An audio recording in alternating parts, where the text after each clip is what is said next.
Hey there, I am Stacy Hoch, and I want to tell you a little bit today about what I stand for. And one of the things that I don't stand for is the resist movement, not because I resist people who do or are proponents of it, but because I just don't think that it works. So what I do want to talk about, I'm only saying that to clarify that I think all problems are rooted in resistance from the get-go, and that seed has spread into a branch of a larger problem.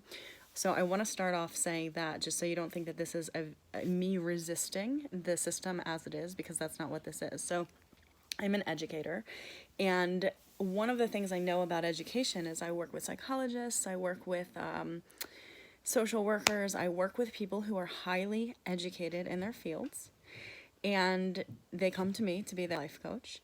And they go, oh my God, I've never even heard of this modality, or I didn't even know of this thing that you're presenting to me right now. And what I want to say about that is economic growth of an economy depends on education. It depends on true capital K knowledge. And we in America live in a culture that we have to pay for education. And the education that we are paying to receive, which sells us a bill of goods, that's going to be the thing that is our ticket out of poverty, our ticket into social status, whatever it is, the reasons that we choose to get educated. And ideally, some of those are intrinsic motivations to get educated, but we're not taught what's actually out there. This morning I heard of a golf course engineer. Some guy was a golf course engineer, and I've never said to my kids, who my son's about to be in high school, oh, maybe you could be a golf course engineer one day. Like, we don't really know what's out there because we are enslaved by the idea that people already know the answers. Evolution is the thing, or creationism is the thing. Those are the A and B options. There's no plan C. There's no option C. And we believe the framework that we've been taught to believe under. So as an educator, today I was supposed to teach about how, the body changes during your 30s. And I think it's so interesting that psychology takes such liberties about using the body and using the brain to talk about what goes on in our evolution. And we are not taught self-regulation. We are not taught that the body is actually in the mind, not the other way around. We're taught that the brain is the mind. So that's something to consider. Like, we go to school, we teach our doctors, and there's no, I'm not dissing anybody in this, but the truth is most of the things that I've learned did not come from the people who were educating me. They came from my own intrinsic motivation to seek the truth. So my educators, some of them were amazing. I had really good educators because they felt human to me. They didn't feel like slaved robots to a system that isn't working. But the thing is that they were taught from people who taught them, and we're just formulating new diagnoses, new diseases. We're formulating all of these new, we don't understand why people are obese. We don't understand why these things are happening. Well, I can tell you why they're happening, because we're not connected to our food. We're not connected to our planet. We're not connected to each other. And that sense of separation from all of those things is the only thing on the planet that causes disease. And we are living in a system that wants us to be enslaved to the knowledge that they teach us, and that knowledge will keep us sick. So doctors go to med school, and they're not taught immunology, herbology. They're not taught real nutrition. They're taught pharmacology, and that's it. Okay? And for a doctor who's intrinsically motivated to actually cure, it's a very harsh system to be in when you realize that the system will keep people sick, because the system cannot run if people are well. So we also, in the aging process of our culture, we value youth, which is just insane to me. We age cheese, we age wine, and we revere it. And then when it comes to the human body, we go, oh, I'm aging, so I have to not let that happen, because that's going to mean that I am basically decaying. And that's a lie that we tell ourselves. Like, ageism in and of itself, not the philosophical idea of ageism, but aging is just like time. It's a cultural concept. In other cultures, the elderly are revered and the youth are seen as inadequate, basically.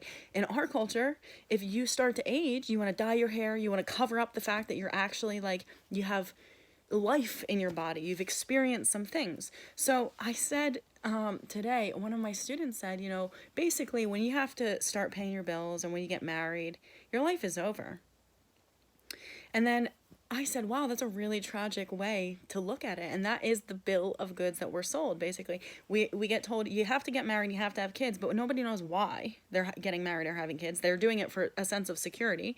We're told we have to have a purpose, but what do you think you're going to get out of your purpose? What is your purpose going to give you?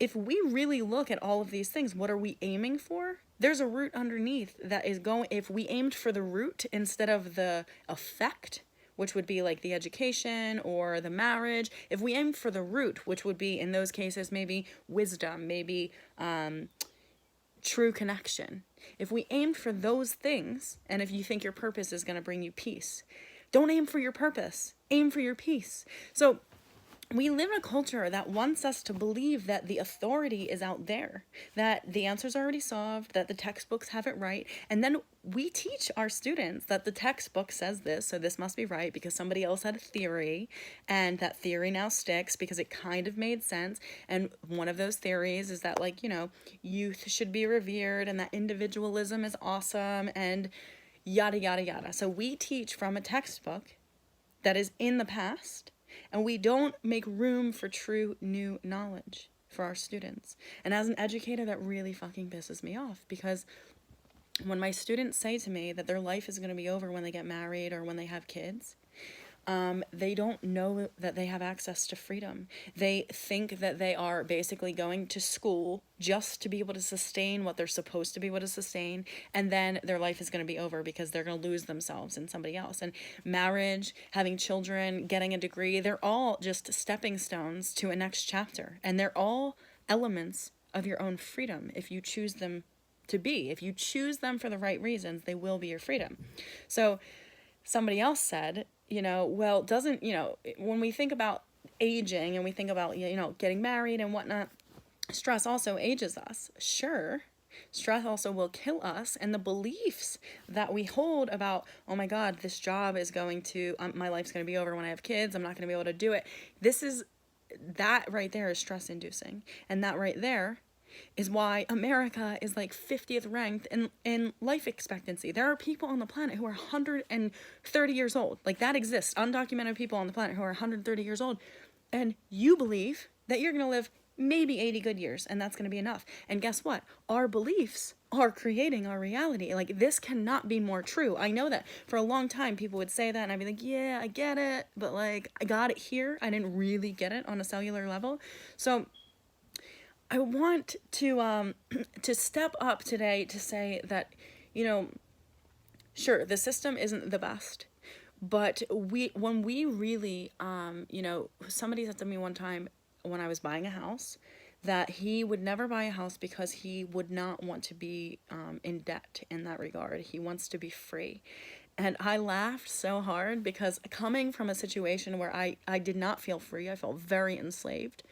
And truly in my mindset, more so than anything, I knew the only way to get out of that situation was to have my own mortgage, was to choose that in the system, which kept me in my own sense of freedom. So I want to just say to you that you have, you know, somebody asked me also today, well, why is it so easy for you? Like, why can't other people just adopt your paradigm? Like, why, you know, when you say that doesn't have to be true, is it hard for people to accept that? And that simply is because we hold on to our past to make us, to grapple onto an identity.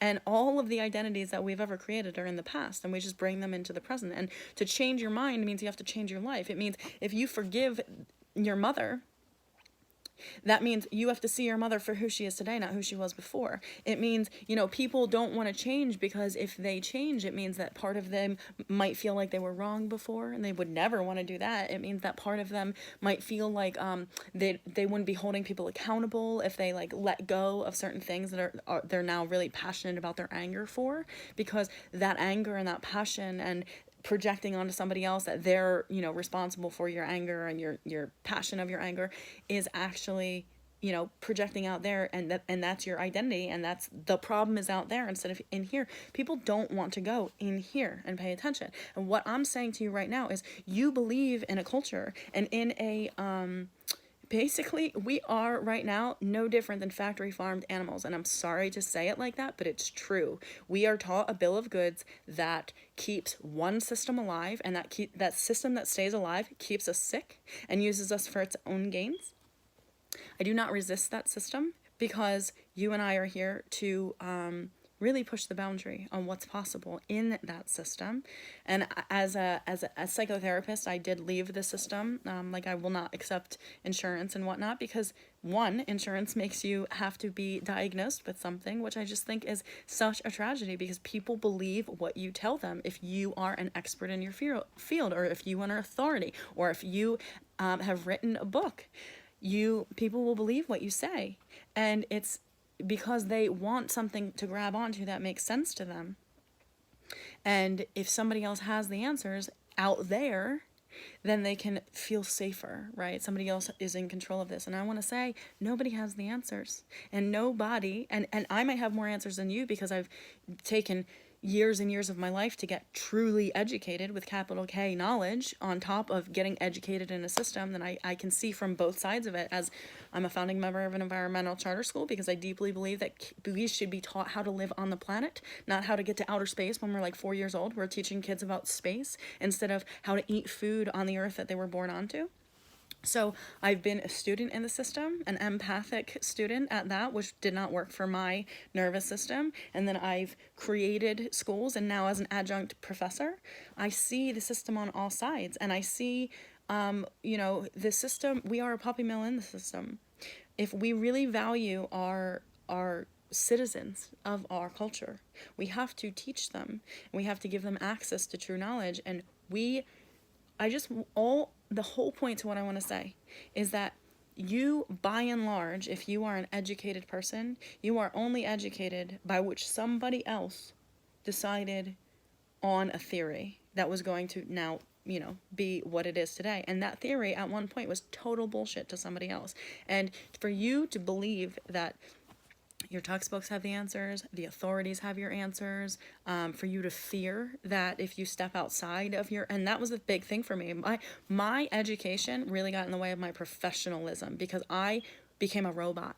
And that is the thing about real good educators, for me in my experience. They were human beings, which is amazing. So we are here to transcend the mental enslavement that goes on in our culture, this idea that you have to have a really good job, that you have to go to college. And I feel very sad, because I really do deeply believe in education, but my son's in high school, he's about to go to college, and I don't want him to go to college because I, one, don't want to have to pay for his education in a system that I don't believe is going to actually educate him about what matters most. So again, what you specialize in is already a field, and you go to specialize in something and believe that all of the answers are already laid out in that field, and they're not. And the world awaits you to transcend the boundaries of what you've been taught, and to step outside and go, what if that is actually bullshit? What if that thing that I believed was true yesterday is actually bullshit? And then you are self-aware enough to go, well, what does that say about me? What if I believed something yesterday that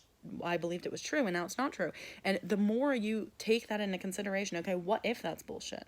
And then you question, what would I make it mean about me if what I believed yesterday was wrong? And you keep doing that over and over and over again about various beliefs. You're going to realize that the only reason you don't want to change your mind is because your mind's been made up by something outside of yourself, and that self has taught you not to trust yourself. You've been taught that the authority is out there. And I want you to know that the only way you're going to be able to trust yourself is if you transcend the boundaries of what you've been taught. That's all. Okay? Because every culture teaches something different. And, America is amazing because we have potential for knowledge. But the truth is, if you want true knowledge in America, you have to step outside of what you've been taught. So, I just had to get on my little soapbox today because my class inspired me to do it. Bye. Have a good day.